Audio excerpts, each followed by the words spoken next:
तो नमस्कार साथियों, मेरा नाम है मनदीप और आप देख रहे हैं एमडी हिंदी न्यूज़। आज वैशाख माह की पूर्णिमा तिथि है। आज के दिन भगवान बुद्ध का जन्म हुआ था और आज की पूर्णिमा को बुद्ध पूर्णिमा के नाम से भी जाना जाता है। अंग्रेजी कैलेंडर के हिसाब से आज की तारीख है 12 मई 2025 और वार है सोमवार। चलिए पहले नज़र डालते हैं हरियाणा की दिन भर की प्रमुख खबरों पर। सीज फायर के बाद हरियाणा में हालात हुए सामान्य। हिसार एयरपोर्ट खुलेगा, टिकटों की बुकिंग शुरू। कल से कुरुक्षेत्र यूनिवर्सिटी के एग्जाम भी होंगे, बताएंगे पूरी खबर। हरियाणा में किसानों के लिए खुशखबरी, ढैंचा उगाने पर मिलेगी प्रति एकड़ 1,000 रुपये की राशि, बताएंगे पूरी खबर। हरियाणा बिजली सरचार्ज माफी योजना आज से लागू, 10% की अतिरिक्त छूट मिलेगी। 31 अगस्त 2024 तक के डिफाल्टरों को मिलेगा लाभ, बताएंगे पूरी खबर। हरियाणा में सोशल मीडिया इन्फ्लुएंसर के घर पर फायरिंग। युवक बोला, इंस्टाग्राम पर हमारे बारे में बहुत बोलता था, बख्शेंगे नहीं, सपाटे मारकर हुआ था फेमस, बताएंगे पूरी खबर।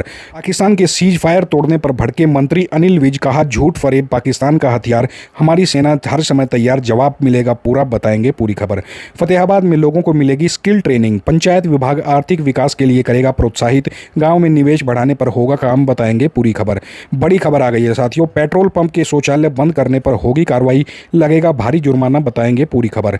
आतंकवाद का होगा खात्मा, पूरे जोश के साथ करेंगे यात्रा। अमरनाथ यात्रा 2025 को लेकर यात्रियों में भारी उत्साह बरकरार, बताएंगे पूरी खबर। भारत की कूटनीतिक जीत, आतंकवाद पर खींची स्थायी रेखा, अपने उद्देश्य में भारत रहा सफल, पाकिस्तान की हुई फजीहत, बताएंगे पूरी खबर।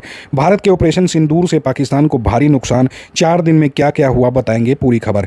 हरियाणा में तेज बारिश के साथ गिरे ओले, पूरे प्रदेश में बारिश का अलर्ट, 7 जिलों में 50 किलोमीटर प्रति घंटा की रफ्तार से चली हवाएं, बताएंगे पूरी खबर। साथियों, आगे बढ़ने से पहले मेरी आप सभी से रिक्वेस्ट है, कृपया आप हमारे चैनल को सब्सक्राइब जरूर कर लें, क्योंकि हरियाणा की बड़ी खबरें सबसे पहले हमारे चैनल पर ही आती हैं। चलिए अब खबरें देखते हैं विस्तार से। भारत और पाकिस्तान के बीच सीज फायर के बाद हरियाणा में जनजीवन धीरे धीरे सामान्य हो रहा है। शनिवार रात अंबाला और हिसार को छोड़कर अन्य जिलों में ब्लैकआउट नहीं हुआ। हिसार एयरपोर्ट 16 मई से फिर से शुरू होगा। एलायंस एयर्स ने अयोध्या के लिए बुकिंग फिर से शुरू कर दी है। ऑपरेशन सिंदूर के बाद बंद हुए इस एयरपोर्ट पर अब गतिविधियां सामान्य हो गई हैं। कुरुक्षेत्र विश्वविद्यालय 12 मई से स्थगित परीक्षाएं फिर से आयोजित करेगा। एग्जाम कंट्रोलर ने बताया कि परीक्षाएं पूर्व निर्धारित कार्यक्रम के अनुसार सुबह और शाम के सत्रों में होगी और 9-10 मई की स्थगित परीक्षाओं का शेड्यूल जल्द जारी होगा। 9-10 मई की रात सिरसा में धमाकों की आवाजें सुनी गई और तेज रोशनी देखी गई। पाकिस्तान ने सिरसा एयरफोर्स स्टेशन पर हमले का दावा किया, जबकि भारतीय सेना ने कहा कि हमला स्टेशन के पास हुआ और कोई नुकसान नहीं हुआ। एहतियात के तौर पर सिरसा में ड्रोन उड़ाने पर रोक लगा दी गई है और चेकिंग बढ़ा दी गई है। हरियाणा से पंजाब और राजस्थान जाने वाली रद्द ट्रेनों में से 6 बहाल कर दी गई हैं और अब वे नियमित रूप से चलेंगी। हरियाणा सरकार ने किसानों को राहत देते हुए एक महत्वपूर्ण फैसला लिया है। प्रदेश की नायब सैनी सरकार ने रासायनिक उर्वरकों पर किसानों की निर्भरता कम करने और हरी खाद को बढ़ावा देने के उद्देश्य से ढैंचा उगाने वाले किसानों को प्रति एकड़ 1,000 रुपये की सब्सिडी देने का निर्णय लिया है। यह राशि सीधे किसानों के बैंक खातों में हस्तांतरित करी जाएगी। कृषि मंत्री श्याम सिंह राणा ने इस संबंध में जानकारी देते हुए बताया कि इस बार राज्य में 4 लाख एकड़ से अधिक भूमि पर फसल विविधीकरण का लक्ष्य रखा गया है, जिसमें ढैंचा की फसल को प्रमुखता दी जा रही है। इस योजना से प्रदेश के लाखों किसानों को लाभ मिलेगा।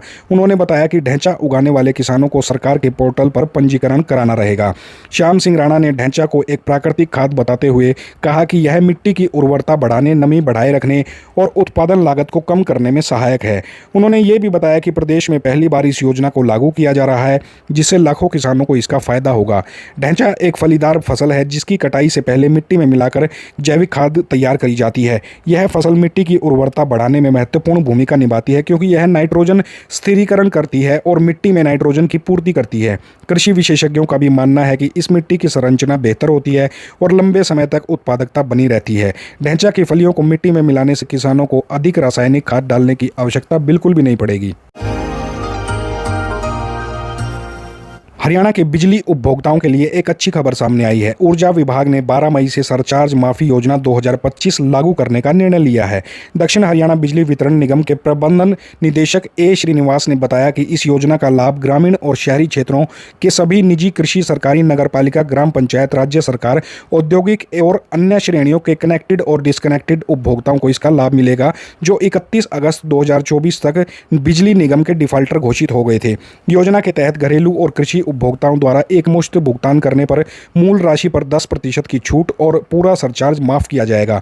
अन्य श्रेणी के उपभोक्ताओं को मूल राशि के साथ 50% सरचार्ज का एकमुश्त भुगतान करने पर शेष 50% सरचार्ज माफ कर दिया जाएगा। डिस्कनेक्टेड उपभोक्ताओं को भी एकमुश्त राशि या पहली किस्त के भुगतान पर पुनः कनेक्शन शुल्क के बाद कनेक्शन दिया जाएगा। यह योजना 6 महीने तक यानी 11 नवंबर 2025 तक लागू रहेगी। उपभोक्ताओं को इस योजना का लाभ उठाने के लिए अपने संबंधित उपमंडल कार्यालयों से संपर्क करने की फिलहाल सलाह दी गई है। खबर आ रही है झज्जर से। बाबा की दयात से मशहूर हुए सोशल मीडिया इन्फ्लुएंसर राहुल धांधलानिया के घर पर शनिवार रात को युवकों ने फायरिंग कर दी। घटना के समय राहुल घर पर नहीं थे। उनके भाई रिंकू ने दुजाना पुलिस को बताया कि करीब रात 8 बजे 2 युवक जबरदस्ती घर में घुसे और छत पर फायरिंग कर दी। उन्होंने राहुल को सबक सिखाने और पूरे परिवार को खत्म करने की धमकी दी है। ग्रामीणों ने फायरिंग की आवाज़ सुनकर दोनों युवकों को वहीं पर पकड़ लिया, दबोच लिया और पुलिस को इसकी सूचना दे दी। पुलिस ने रिंकू की शिकायत पर अभिषेक पुनिया और अक्षय नामक युवकों के खिलाफ मामला दर्ज कर लिया है। राहुल धांधलानिया ने बताया कि उनकी किसी से कोई दुश्मनी नहीं है और पुलिस जांच कर रही है। गांव के सरपंच कृष्ण ने बताया कि राहुल घटना के समय प्रैक्टिस के लिए गया था। पुलिस वाले मामले की फिलहाल जांच पड़ताल कर रहे हैं। हरियाणा के कैबिनेट मंत्री अनिल विज ने पाकिस्तान द्वारा सीज फायर उल्लंघन करने पर तीखी प्रतिक्रिया व्यक्त की है। उन्होंने पाकिस्तान को ना पाकिस्तान बताते हुए कहा कि यह देश झूठ, फरेब और धोखाधड़ी का सहारा लेता है। विज ने कहा कि पाकिस्तान की बातों का कोई मतलब नहीं है और भारतीय सेना किसी भी स्थिति से निपटने के लिए हर समय तैयार है। विज ने पत्रकारों से बातचीत में कहा कि पाकिस्तान का सबसे बड़ा हथियार झूठ है और भारतीय नेतृत्व इस पर नजर रखे हुए है। उन्होंने कहा कि समय आने पर उचित कार्रवाई भी करी जाएगी।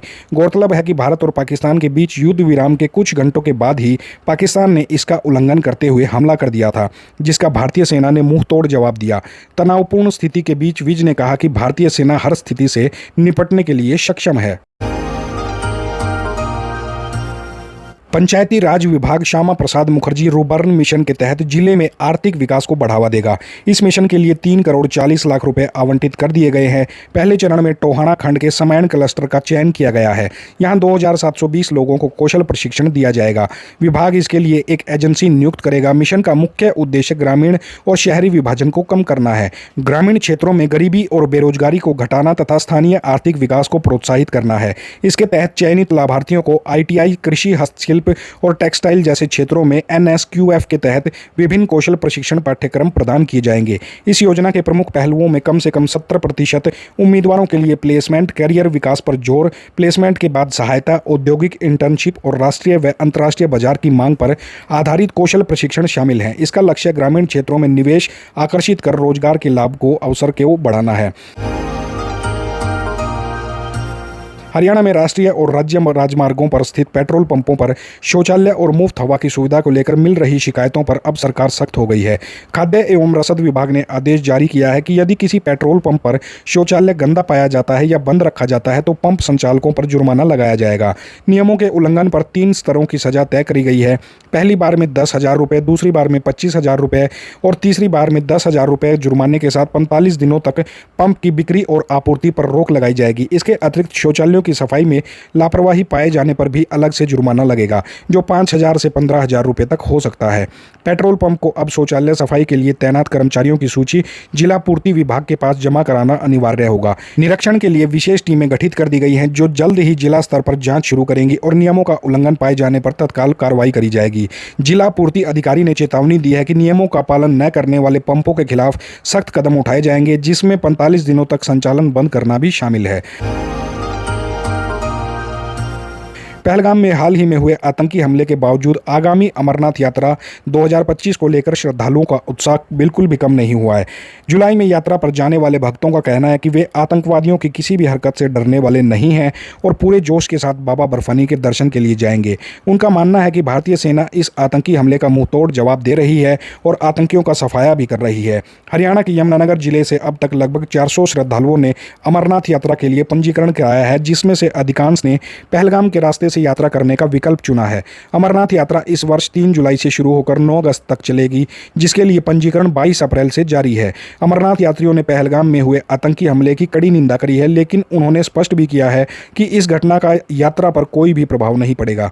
यात्रियों का कहना है कि आतंकवादियों का मकसद यात्रा को बाधित करना है, लेकिन वे अपने नापाक इरादों में कभी भी सफल नहीं होंगे। उन्हें देश की सेना और सरकार पर पूरा भरोसा है कि वे सुरक्षा के पुख्ता इंतजाम करेंगे और आतंकियों को मुंह तोड़ जवाब देंगे। श्रद्धालुओं का दृढ़ संकल्प है कि बाबा अमरनाथ की यात्रा निर्बाध रूप से जारी रहेगी और वे हर साल बाबा बर्फानी के दर्शन कर सकेंगे। पहलगाम आतंकी हमले के बाद भारत की जवाबी कार्रवाई ने पाकिस्तान के खिलाफ एक मजबूत संदेश दिया है। भारत ने आतंकवाद के मुद्दे पर पाकिस्तान के लिए एक स्पष्ट लक्ष्मण रेखा खींच दी है। सीज फायर स्वीकार करने से पहले भारत ने यह स्पष्ट कर दिया है कि भविष्य में देश के अंदर होने वाले किसी भी आतंकी घटना को वह अपने खिलाफ युद्ध मानेंगे और जवाबी सैन्य कार्रवाई के लिए स्वतंत्र रहेंगे। इस कार्रवाई के बाद कूटनीतिक स्तर पर पाकिस्तान की वैश्विक मंच पर फजीहत हुई है। यह स्पष्ट हो गया है कि यदि पाकिस्तान आतंकवाद को बढ़ावा देना जारी रखता है तो उसकी मुश्किलें और बढ़ेंगी, खासकर जब वह आर्थिक और आंतरिक रूप से पहले से ही जूझ रहा है। भारत ने अपनी सैन्य कार्रवाई के माध्यम से यह संदेश दिया है कि उसकी लड़ाई पाकिस्तान के खिलाफ नहीं बल्कि उन आतंकी संगठनों के खिलाफ है जिन्हें पाकिस्तान में संरक्षण प्राप्त है। पत्रकार डैनियल पर्ल के हत्यारों सहित अन्य आतंकियों के मारे जाने की खबरों ने पाकिस्तान को और भी ज्यादा बेनकाब कर दिया है। भारत की इस कार्रवाई को वैश्विक स्तर पर भी समर्थन मिला है। किसी भी खाड़ी देश ने पाकिस्तान का समर्थन नहीं किया है और रूस सहित पश्चिमी देशों ने प्रत्यक्ष या अप्रत्यक्ष रूप से भारत का समर्थन किया है। चीन ने भी सार्वजनिक रूप से पाकिस्तान का साथ नहीं दिया है। इस प्रकार भारत अपनी कूटनीतिक रणनीति में सफल रहा है, जिसने आतंकवाद के खिलाफ लड़ाई में एक मजबूत और स्पष्ट संदेश दिया है। अमेरिका की मध्यस्थता के बाद भारत और पाकिस्तान के बीच फिलहाल संघर्ष विराम हो गया है, जिससे दोनों परमाणु शक्ति संपन्न देशों के बीच संभावित पूर्ण युद्ध टल गया है। पिछले 4 दिनों में दोनों देशों के बीच सैन्य तनाव चरम पर था।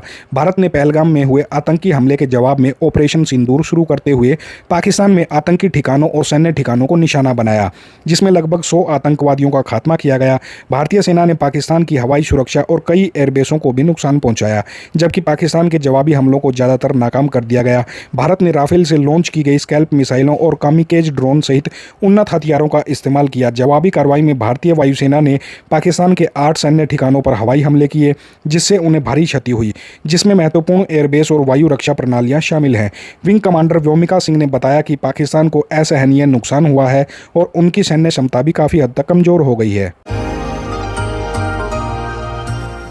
हरियाणा में रविवार दोपहर बाद मौसम में फिर बदलाव आया और सिरसा, भिवानी, कैथल व फतेहाबाद में बारिश शुरू हो गई। सिरसा के तारा बाबा कुटिया में ओले भी गिरे, जबकि कुरुक्षेत्र, रेवाड़ी, पानीपत, करनाल, सोनीपत, चरखी दादरी, यमुनानगर और महेंद्रगढ़ में सिर्फ आंधी चली और पूरा दिन लगभग मौसम बादलवाई सी बनी रही। झज्जर में तेज आंधी चली। हिसार कृषि विश्वविद्यालय के मौसम विभाग के अनुसार फतेहाबाद और आसपास के 7 जिलों में धूल भरी हवाओं और गरज चमक के साथ बूंदाबांदी की भी संभावना है। मौसम विभाग ने पूरे प्रदेश में बारिश का अलर्ट जारी किया है। 7 जिलों सिरसा, फतेहाबाद, हिसार, भिवानी, पंचकुला, अंबाला और यमुनानगर में 25 से 50% तक बारिश की संभावना जताई गई है, जबकि 15 अन्य जिलों में 25% तक बारिश हो सकती है। मौसम विभाग के पूर्वानुमान के अनुसार 12 मई को पंचकुला, अंबाला, यमुनानगर, कुरुक्षेत्र, करनाल, पानीपत और सोनीपत में 25% तक बारिश की संभावना है। 13 मई को पंचकुला, अंबाला, यमुनानगर और कुरुक्षेत्र में हल्की बारिश हो सकती है। 14 मई को सिरसा, फतेहाबाद, हिसार, भिवानी, चरखी दादरी, महेंद्रगढ़, रेवाड़ी, झज्जर, रोहतक, सोनीपत, गुरुग्राम, फरीदाबाद, पलवल और मेवात में 25% तक बारिश की संभावना है। अन्य जिलों में अगले 3 दिनों तक मौसम शुष्क बने रहने का अनुमान है।